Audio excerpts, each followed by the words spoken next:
Thank you, Eileen. Once again, please give her a round of applause. And it completes the part 2 of Keynote 2. Earlier, we had Mr. Peter Lee. Now we'll move on to the panel session, the very first panel. After this panel, we'll break for lunch. The slight change the program.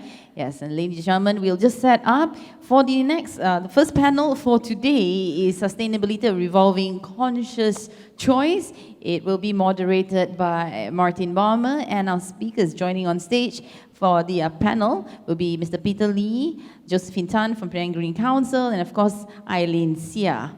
So, ladies and gentlemen, we will take questions then, and we will have the mic ready for you. As soon as the panelists has gone through the topics they want to discuss, the questions, then we'll open it to the floor. And let's be mindful of time. I know it's a bit difficult, especially when you're talking about something you're very passionate about. But yes, please be mindful of time. And lunchtime, I'm sorry, apologies in advance.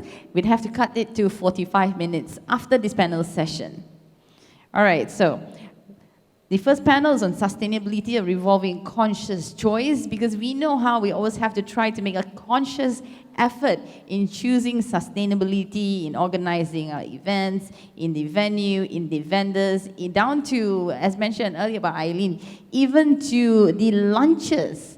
So this will, in little ways, a little by little, contribute and go a long way. So we'd like to invite on stage the moderator, Martin Balmer, and joining Martin on stage, our panelists, Peter Lee, Josephine Tan, and Eileen Sia. Let's welcome our panelists and our moderator up on stage.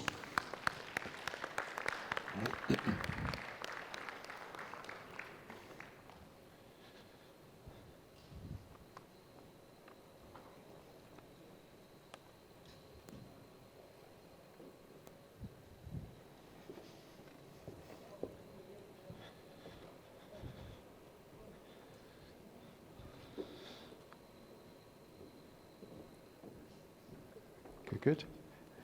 Nice to see you. Hello. Hello. Where would you like? Maybe you want to start up there. Thank you. Well, thank you very much. It was a great introduction to sustainability and some really good case studies there. I think we're really lucky to have some great speakers here with a lot of knowledge that they're willing to share with you today. I think it might be useful to have a quick background to each of our panelists, where they've come from and where they've gained their experience. So I'll introduce myself, Martin Balmer, work for North Star Travel Media, initially publishing company for the travel and MICE sector, and we deal with live events, and bringing together buyers and suppliers. A lot of the work we do now, the educational contents we provide, covers sustainability. So this is a big area that we're looking to explore more in. Peter, would you like to give a background? Yes, I used to work at a PCO company for 15 years, and especially used to work at MCI for 8 years. So there is a reason I'm interested in sustainability in around 2010, and then I'm very interested in those subjects. That's why I studied more, and I got the doctorate degree in sustainability in 2016, and then moved to the Goyang CVB. This is my 7 years for CVB. Super. And Eileen, what's your background? Hi, I think I did a quick introduction earlier already. So my career spans like more than 15 years, almost 20 years in the hospitality industry, mainly with big hotels, mainly in the luxury space. And my focus is very much, my area of specialization is very much in sales and events management. So sustainability, the ESG, DEI space is always something very close to my heart. So I just make a very bold move this year, driven by purpose and driven by passion. I decided to go into the area of hospitality, training, and consultancy in the area of the ESG and the DEI space. So I hope to be able to do more in this area. Thank you. And Josephine, you're a local. We haven't met you before, so please introduce yourself. Yeah, first of all, I think, I'm local. I'm original Penangnite, And some little bit of my experience is that previously I have the opportunity to work with the Penang state government, the state minister that in charge for environment portfolio, especially. So that's how I get myself involved in a lot of environmental issues, state policies, and then I have the opportunity to helping the state in crafting some of the state policies. For example, because Penang is known as one of the famous no free plastic bags day in Penang that we have implemented, I think, 10 years ago. And it has been one of the milestones for the state government. So I worked with the state minister for 5 years, and then officially I joined Penang Green Council 2.5 years ago. And Penang Green Council is also one of the state agencies that mentioned by the Chief Minister earlier on, that we have tasked to nurture, facilitates, and coordinates all the environmental causes in Penang. So some little bit on that. So we focus a lot on research, advocacies, and also environmental education and outreach that we're working together with the local communities. So we have a series of programs and activities happening in Penang Green Council. So feel free to check us out in Google whatsoever with our official websites. Thank you, Martin. Okay. And looking on your website, you have quite an ambitious vision for Penang. By 2030, you want to aspire to be the greenest state in Malaysia. So how are you going to achieve that? What elements have you put in place to get there? I think first of all, we have some guided policies in Penang Green Council. So we follow apart from national targets and all that's set by our ministry, we have one of the main policies that guided us will be Penang 2030 policies. That because Penang 2030 is a framework, a chief minister goals and mission, how to bring Penang forward, moving forward to become. We have a tagline on that, Penang 20. We hope to achieve a family-focused, green, and smart state that inspires the nation. So Penang Green Council has officially in charge for the green part, for this green part. Green doesn't mean that we have to paint everything in green, right? It's not for colors, but how to reduce our impact, especially to environmental aspects. So for Green Council, officially since 2021, we have launched policies that we known as Penang Green Agenda. So Penang Green Agenda is not the policies that from the Penang Green Council ourselves, is we are using bottom-up approach that we involve all of the stakeholders, means NGOs, we have academicians, institutions, and we're working together with professionals, experts, government officials. It's a collective voice that from our communities as well. So how to assist, because we identified the challenges that currently Penang State is facing. Then we have some recommendations on how to moving towards. So that's how the whole gist of Penang Green Agenda that will be helping and assist our state government in achieving the sustainability goals. For the panelists, getting people involved and to understand the opportunities with being more sustainable, what are the key challenges that you face, whether it's with your local partners in that city or the destination, and also with the event planners bringing the groups into that destination as well? How do you deal with that, and what are the key issues that you face, Peter? You questioned me about the biggest challenge we have right now. So actually, Josephine told me about engage the stakeholder, local community into the sustainability, the most difficult thing. So we try to do, as Eileen said, we do the smart, small. Start with a small thing. So people get together, make people get together, and do some kind of a meaningful thing. So that's one we do. We do try to do ways. So it's kind of I'm explaining about the sustainable campaign is the way. So we invite organizers, we invite the city government, we invite the local government, local community, we invite the business event stakeholder get together, almost the 80, like 100 people, and plant trees and fertilizing trees and some kind of get education together. And that they feel about the sustainability, the important, and make them understand that sustainability is a do thing, it's not think thing. So that's the way we do so far. Okay, thank you. Eileen?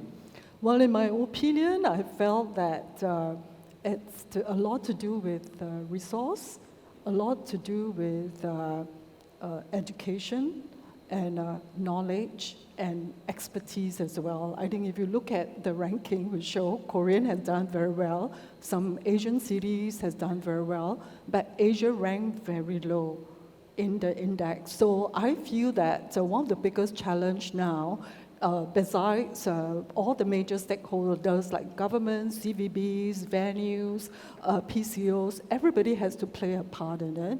But I think above all, the education, the resource. That's why I think it's very important. Like a lot of the event planners that we talked to, they felt like their focus is to deliver the content and all that. They don't have time. They don't have a full-time team of people doing it. Some company has, it's a luxury. So that's why from the venue standpoint, we always want to make it very easy for them by providing the green advisory services so that the organizer can take their mind off this part of it. We have to provide the facility, the expertise, which is so lacking, in a lot of, I believe, Asian cities. And you find that a lot of the organizers coming into Singapore, for example, lack that knowledge already, and then you're there to guide them through the process? I think most of the organizers, if they're coming from Europe or US, they have the knowledge, but they don't always have the resource on ground to help. So I think the local community where the event's going to be need to help with that resource. So, I think a lot of CVBs are great. They're providing financial support, marketing support. But I think what the organizer really need is expertise to help execute a green event effectively. Yeah. And the measurements as well. Because not many venues, being in a consulting business now, one of the things that a lot of venues and hotels are talking to me is like they don't know how to measure the carbon impact. They don't know how to do the carbon offset, the credits and things like that. I think Penang, it's great. The Green Council folks, I had a look at the website. I think there's a lot of things that you guys are doing, but a lot of venues are not able to provide that kind of advice. And Josephine, has it been well received here in Penang, the work that you're doing? Are the partners, the hotels and the venues all on board and willing to participate as well? Yeah, I think one of the biggest achievements, I think, for today, for example, that PZEP has already starting the sustainability dialogues on that. That's why Penang, we have sort of conscious and awareness on that. So we're talking about acceptance level, from our locals and all that. Ever since 10 or almost 11 years of education and awareness, I would say Penang Nights, nowadays we are very proud that we are starting not very big, but we can start with some small gesture, like bring our own bags, reducing that, like Eileen mentioned today when we look at our tables, right, we don't have even a single-use plastics on that. So this is what we are very proud of that. The acceptance levels has changed. But talking back about the challenges, right, for us that doing for education outreach and program, usually changing of mindset is one of the biggest challenge that we face, I would say every day. Because a lot of time people will ask us why and how to do that. And why we must do that. Because people must see the value behind that. Why today I have to bring my own thing, whereas it's a hassle for me. So we have to keep on continue the dialogues, right? We have to keep on reminding people why you have to do that. And back to Eileen's presentation earlier on, Nelson also showed that almost 73%, right, of our consumer they start to change the the consumption behaviors, right? For myself, I will start to opt for those greener products, more sustainable products, right? So it's a whole trend thing, you know? Because in terms of Penang, yes, usually we take the lead on talking for some, because we're starting to talking about circular economy, right? Now we are moving towards green economy. If we go for the worldwide thing, in terms of, from the perspectives of business, not only sustainability, now they have focused it very much on ESG, for example. The whole world has talking about environmental friendly, social, and governance. So these are all our local big boy players, MNCs, are starting to say it about that. How are we going to do that? And then when it comes to the supply chain, for example, today I'm a big company that I am looking for event planners to do my event. So there must be some criteria that I will set for that. So I think it's time for us to change, right, for our business. You know, if I may just add to that, you know, the whole Sustainable Development Goal, the 17 goals, they are all an economic benefits, which we all have been talking about. They are one and the same. It's not about just wanting to save the planet and not wanting to live poverty or the water condition, climate, reducing carbon footprint. They're all and one and the same. And I think connecting the dots is the biggest challenge, because I think as each and every country or even organization try to advance their sustainability cause, a lot of things is everybody's just focusing in one area. So I think whilst we start small, I think it's important to look at the big picture, how the organization's strategic intent is, and how they want to connect the dots. The impact will be far greater, the results will be far better. And have you found in a post-COVID environment that sustainability is still a key driver for event planners, or has it become less important where they just want to get back together and cost becomes a greater concern to them? I think it's even more now. I was just reading a report this morning. It says there's a pent-up demand now in travel. And because of the pent-up demand, I think people saw in the last 2 years going hybrid and things like not traveling, how it's helping the environment, the air we breathe also become cleaner, right? So I think as the travel pent-up is happening now, I think the consumer, it became lifestyle. Like when I travel now, I'm a great advocate of wellness. So when I travel now, the food I eat, the place I stay, the facilities I stay, it has to resonate with my lifestyle. But so I'm quite sure it's going to be quite similar with a lot of travelers, because the last 2 over years, it has changed, the pandemic has changed our life. Pandemic, as Eileen said, there is a big change of lifestyle, and also the importance of sustainability is much higher than before pandemic. But the business event industry is facing more serious challenge on that, because both of people said about that, the people know about the sustainability. They wanted to do some sustainability, but still, business event industry is still hesitating. It's because they think that's related with costing. And doing sustainability is it's cost more cost, need more cost. And even some of the organizers, they are difficulty to do sustainability, to achieve the sustainability goal. So, and also, in the MICE industry, as Eileen talked about the airline industry. Airline industry is responsible for more than 50% of the carbon emission for entire tourism industry and the MICE industry. But the expert said that there is no solution by 2035. It's a new energy, renewable energy. There is no solution by that time. So the airline industry right now, there is think about right now they're conducting the shorten their frequency to fly, And they don't launch the 800 to 380 big plane. So pack the airline, and that's the way to save the energy cost, the carbon emission. But this is a big impact to our industry because the air price is higher.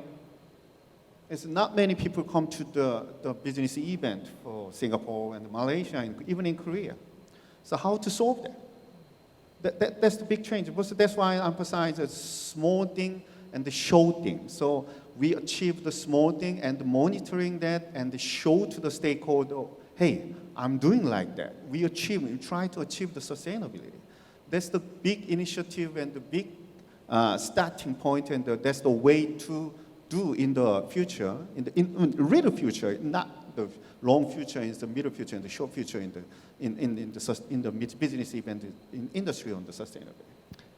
Aline, you said in your presentation about 80% of the carbon emissions come from the travel to and from the event. How realistically can we cut that down, and by how much? Offset it in the destination?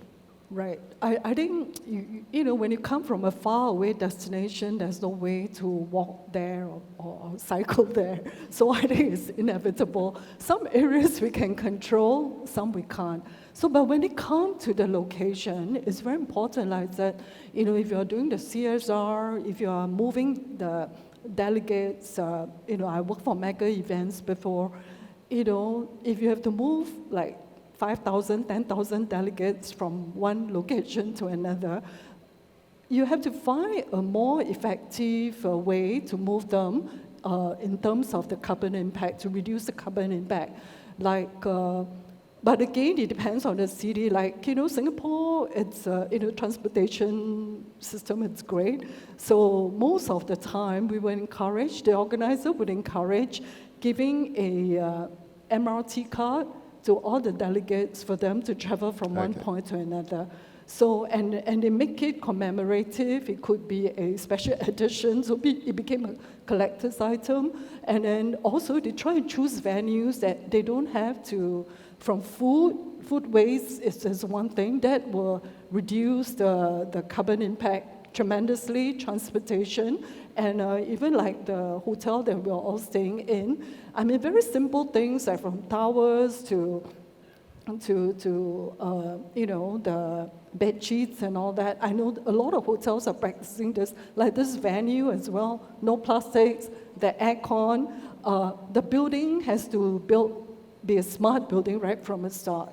Because I know this building has a lot of solar panel. Last time I was chatting with Francis, all those are contributing to the carbon impact. Things that we human can control, we do it. But things that is hard to control, I mean, we can't control how the airline is frantically trying very hard to reduce their carbon footprint, so we'll leave them to do their job. But I think we as a business event industry folks, we just do what we think we could. I think everybody doing their part will contribute to a much bigger picture. Yeah. I have a few kind of some funny cases, and there's meaningful cases.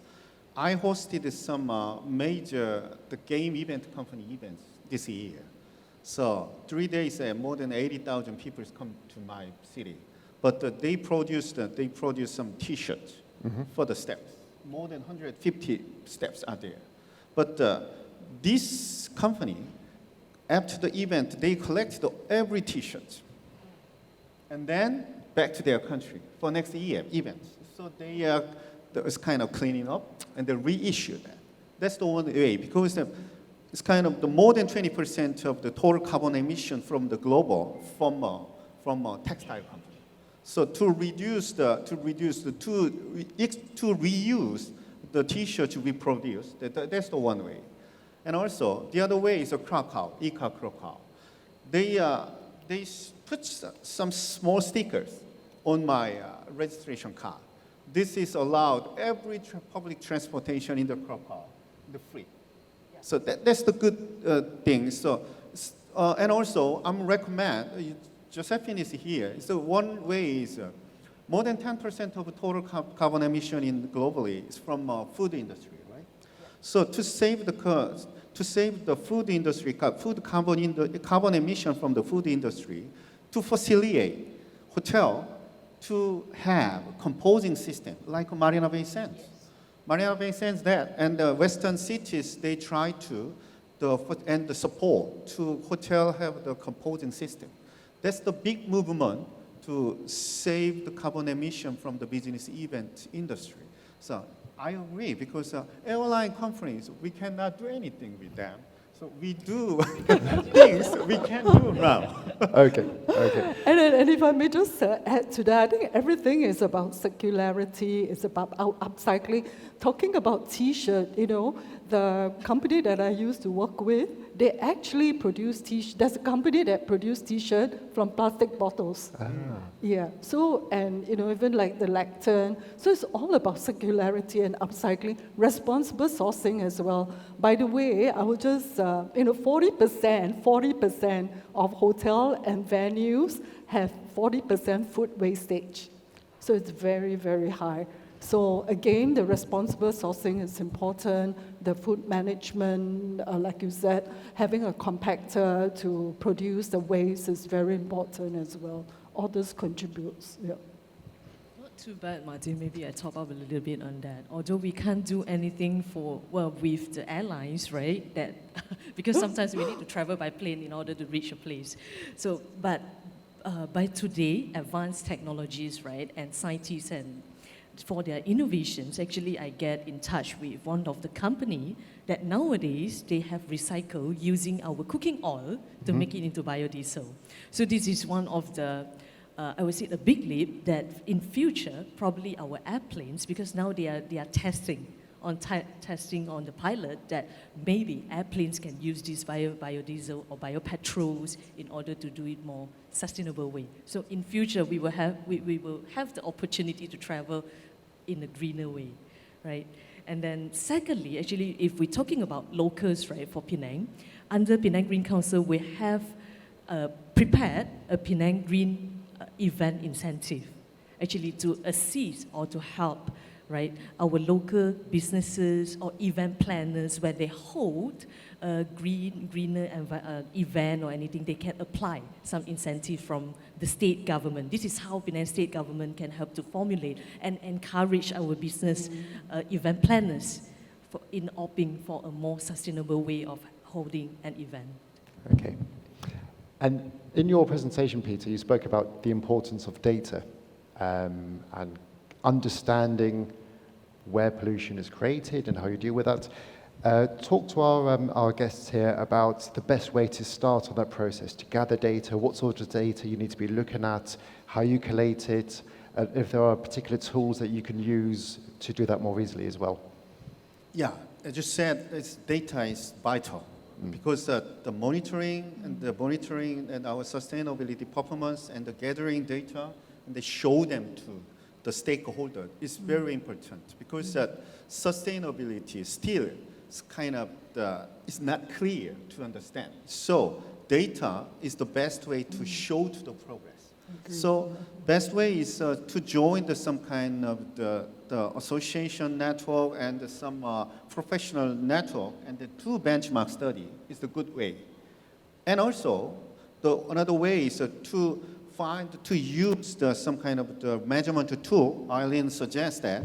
Then connect with some DMO's website, and then allow to the event stakeholder, event organizer calculate their carbon emission, and some they have to some kind of to calculate their carbon emission from their event, and also then they understand the figure in their mind, and then also as well as the calculating carbon emission, also important is providing option to compensate. So it's a kind of achievable compensate as carbon offset program is also important. But in those process is most I think DMO is play a key role on that because CVB and DMO, and they are using their budget to monitoring some case of the major event, what happened to in their destination, and then they provide an option, carbon option program with the carbon option program with the event organizer, and then finalize the performance reports like a GRI standard in the globalization standard and the publicity in the website. Most of people can share on that. That's the process. It's very important and vital to achieving sustainable goal in their destination. So that's the way to what I did in Goyang so far last 5 years. Some destination afraid that, hey, my achievement is so low, so it's shame to announce to other people. But without them, there is no progress. The beginning is low, it's good, because there are more chance to grow on. Because my first year, at least only 30%. Right now, it's 78%. So when I started with the sustainability in the CVB, even city government officials said, why sustainability instead of organizing more events into my city? But organizing and inviting more convention can do in getting in later. But the brand raise your brand and it says my destination is more vital. That's why it's a sustainability. It's a key. It's in my city that I'm persuading and then show them data. That's the way how to survive in my city. In 7 years. I think there's a lot of value in showing data and measurement. I think Josephine talked about education. I think the numbers don't lie, and I think the shout out is important. I think most venues, hotels, are some ways doing sustainability, but I think sharing the numbers, translating it to layman term like 1.89 kg of waste and CO2 is equal to like 4 compact cars, because people need to understand, because the jargon, I'm not a technical person, I work closely with facilities and sustainability folks that comes from engineering background. Every time they rattle the number, I'm like, what are you talking about, right? So I think we just have to, from the educational process, we have to make it into bite size so people get it, people understand. And interestingly, the case study that I presented earlier, the event organizer who is very passionate about this, not only that event was award-winning, when he went back, his post-event reporting, he was able to articulate to his board the impact of that event, and he got promoted. Okay, there's a benefit for everyone. In my personal opinion, showing is much important than doing sustainability. Josephine, do you think you'll come to a point soon where you'll have the discussion where you'll turn down events because they're unwilling to participate and work with you on being more sustainable as well? And do you think the city and the region will be willing to do that? Yes, actually. Holding an event together with a Penang Green Council, I would say that it's not an easy thing, because in our organization we have one agreement that we call it as waste-wise agreement. So in this waste-wise agreement, usually we will require our suppliers, our event planners to really pledge and sign on it before we agreed for these collaborations or anything. So in this waste-wise agreement, we have a series of criteria that what is our requirements, wasting from waste management, even energy efficiency that we are looking about that we will look for the venues. Right? For today, example, is a very good venue that, because I understand this is a World Sustainable Convention Center, right? And then we have also understand that they have hybrid solar in them. So this is what we are looking for, and also some food waste, right? Because basically in Penang Green Council, we are strongly opposed for food waste, and usually we will encourage people to bring your own containers for tapao. We call it as takeaways. Right, so we have a waste-wise agreement on that to sort of guide, and then also to let our suppliers, our event planners understand that why is it so important.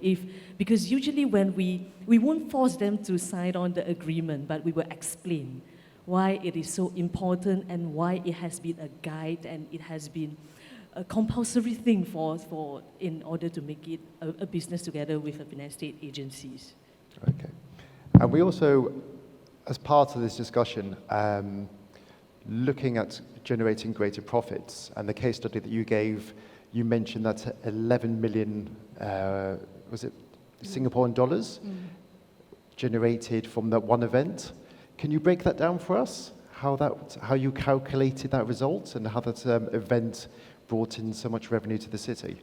So in the beginning, when we're setting the sustainability goals and objective with the client, it's a collaborative effort with the CVBs, with the government agencies, and with the industry that they're in to say that what are the key success factors you're looking at. And measurement, if you remember, the impact was one of it. And under the pillar on impact is measurement. So right from the beginning, there's already a deliberate effort to track all this. So that's how it was easy, like the social media impact, the media impact, the CSR impact, because if you don't set the objective from the beginning and then you try and track it at the end, you'll be scrambling. So it's very important, I think, all stakeholders has to be clear, what do we want to achieve? And as Peter said, data are very important. So we actually start by asking the client, what was your impact at your last event? How many percent improvement do you want to achieve? Where are the areas you want to improve? And then we have to be realistic to tell them it's achievable or not. So that's how it's being tracked. Yeah. There's a lot of organizations out there that can work with you to help you to track how sustainable you are. And it can be quite confusing to know which ones to work with or which ones to partner with. Can you provide your own recommendations on who you suggest our guests should be working with? Because there's so many to choose from. In doing sustainability in the business event industry, to make understand that Arlene told you about the business event, business impact of the sustainability through from the business event. It doesn't mean kinds of the event by itself create more outcome. That's not mean that, because the business event can create more sustainable and more social impact to the community and the organizer, but event itself sometimes the struggling to find a solution to do the sustainability. For example, to sustainability, to think about it, to sustainability, we don't produce any kind of paper presentation material. We used to, right? So organizer said that's a save the cost, right? But to replace the kind of printed signage with a digital signage, it's cost a lot. So save the money, transport to this area, right? But organizers thinking and business event learner management guys thinking is different. So try to be a sustainable event to require the relocation of the budget to make understand that it's most difficult part in that side. So deep communication between the event organizer and the the learner is vital to doing sustainability. And then to set the goal, impact of the sustainability from the event is very important. It's kind of the measurable income to set so we got some contribute to some kind of the social impact to the local society. I sold some table to sell some the Penang traditional custom in the table. That's the way. That's the way, and also that's the impact. And also to hire the local performance team in the stage. That's also legacy and the social impact to the local community. And also to use the local food instead of the overseas kind of imported the food.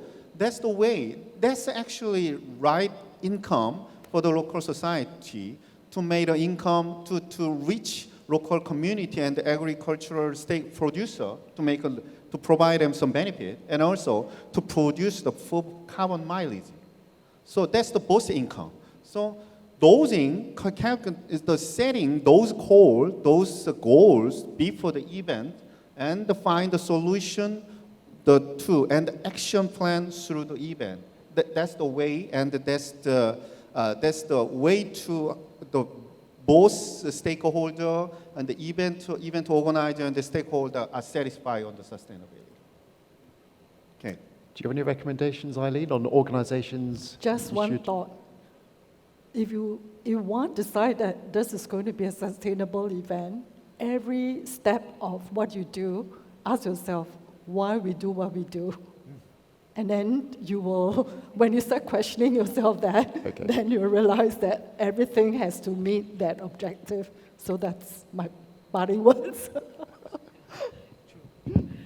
In terms of reference, right, Martin, you are talking about, basically in our official websites, we have established one, we call it as directories, and we known as Penang Green Hub, so that we have accumulated all of the green businesses, ranging from technologies, we have that, and then we have some alternative materials, for example, some nowadays, previously, for example, for a straw, right, usually previous years we are using a plastic straws, and then now we have an edible straws and all that, just for that example. So we have some of the eco materials, packaging, in terms of packaging, and in terms of products, green products are all in our website, our Penang Green Hub. So it can be one of the good reference for our local event planners to offer it.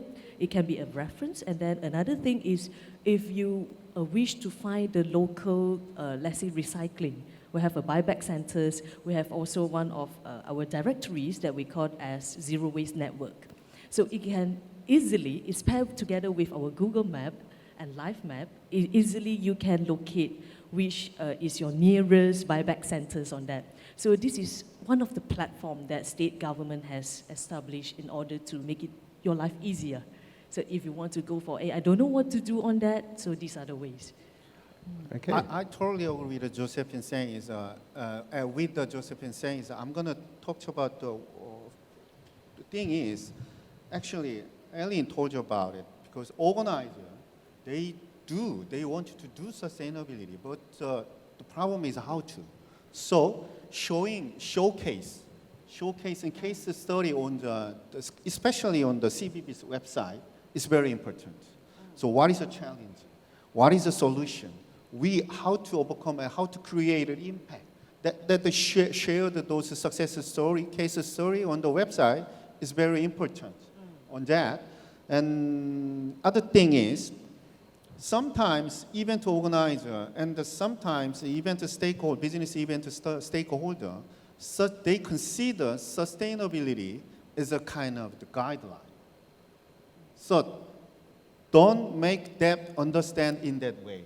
So CVB, especially CVB, find some and implement some benefit to them. So you don't have to do that, but if you do sustainability, we got more point, we got more money, we provide them money. That's the way to encourage stakeholder to do the sustainability. That's the important thing. Yeah, that is so true. In fact, I share about the APAC ASTM.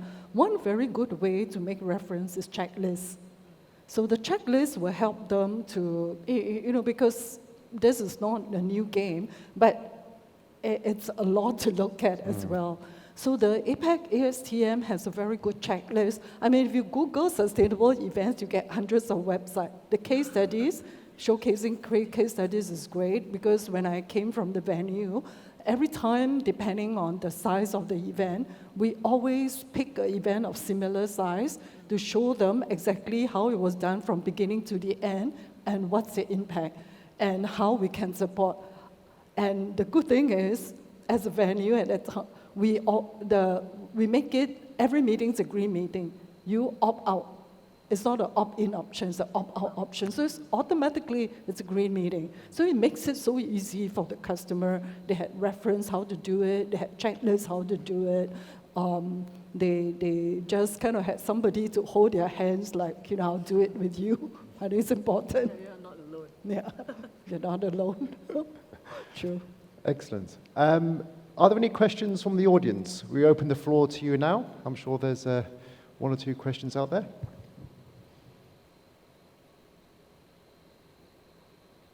No? I see a hand.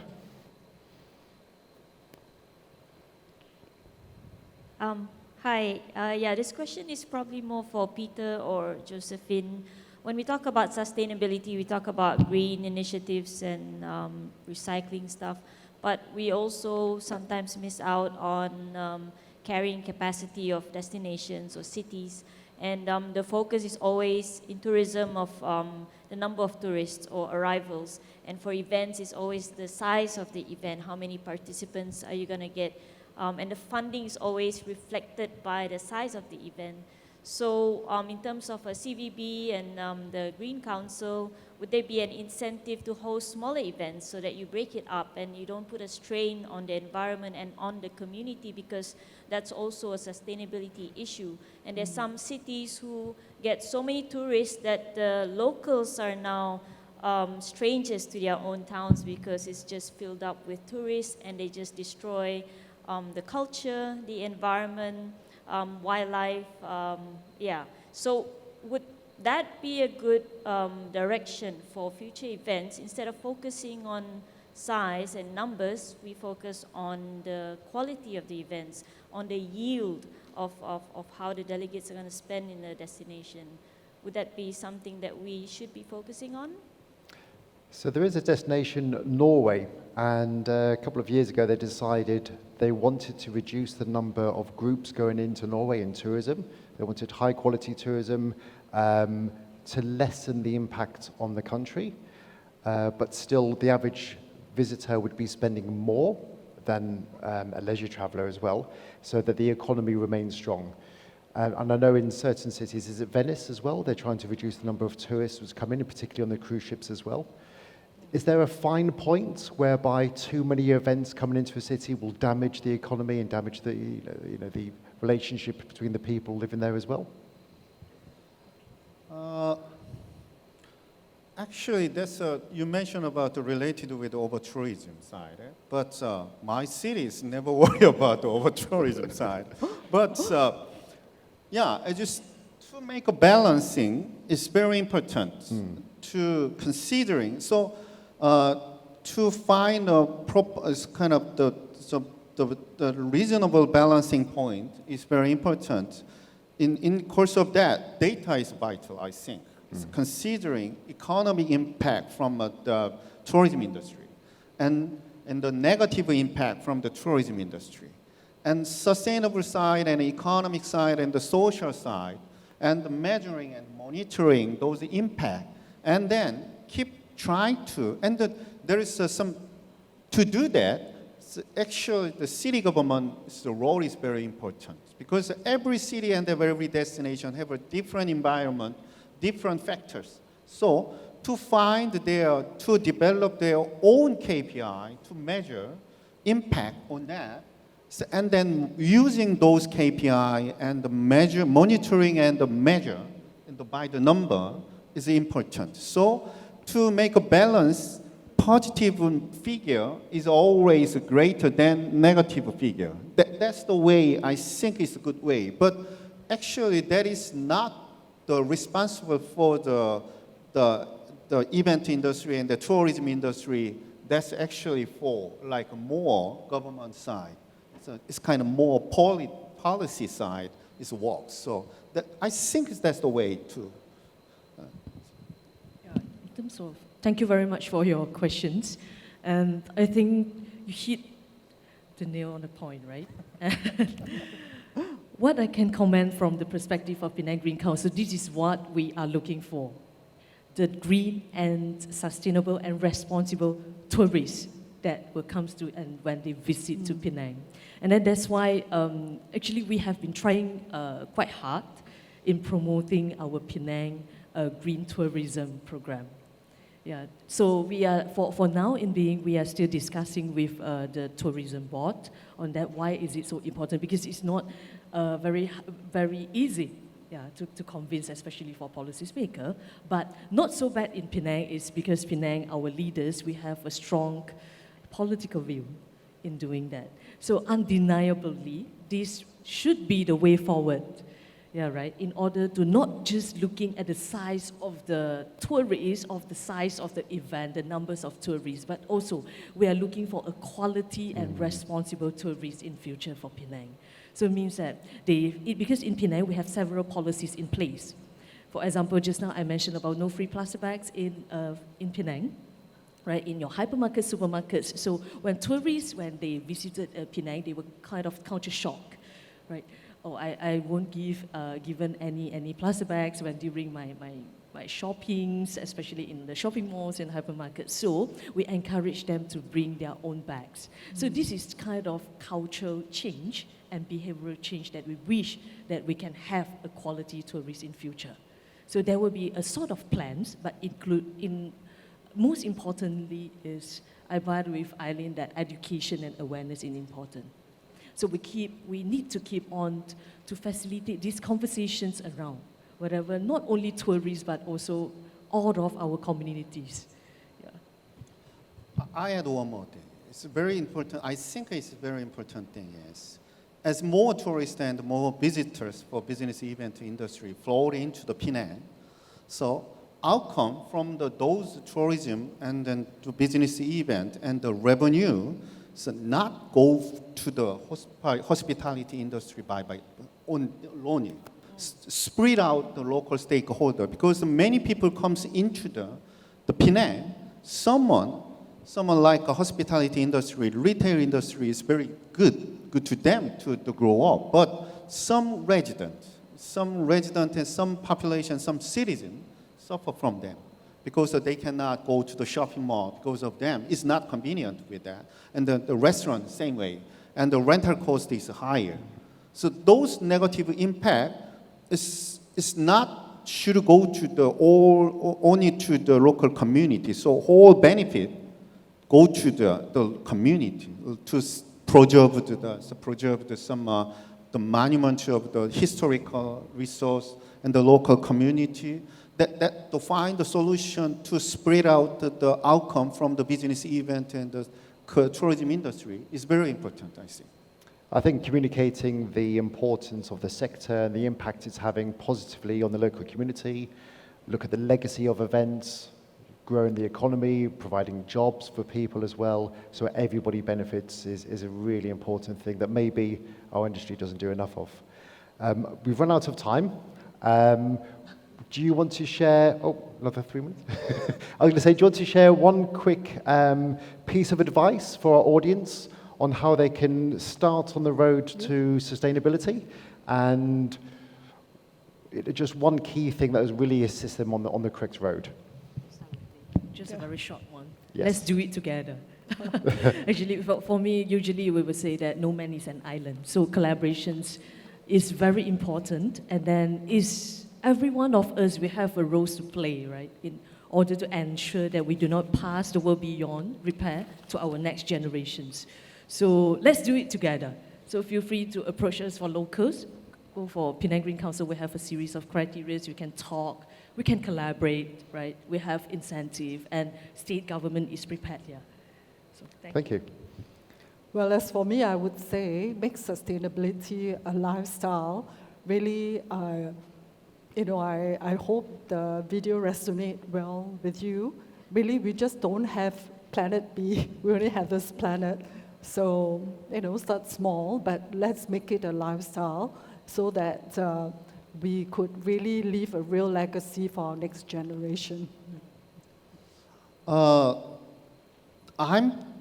My topic of today's presentation is a long journey to the sustainability. So sustainability is kind of a long journey. So I'm going to emphasize of the role of the importance of the local government. The Korea and Singapore, especially the tourism organization, 2013, 2014, they developed sustainable mines standard. But they didn't do much interested on the past 10 years.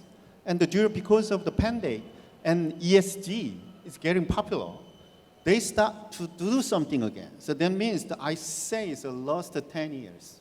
So local government, Josephine, your role is very important. Keep interested in the sustainability, keep pushing and keep and encouraging that more cities more sustainable, I think. So we can only say sustainability is not a destination, it's a journey. It's a journey. Yeah, yes. journey, right. It will always change and develop as you go along. So look, that's fantastic. Thank you very much for your comments today, for your advice. It's really grateful. Can we have a round of applause for our panelists? Thank you very much.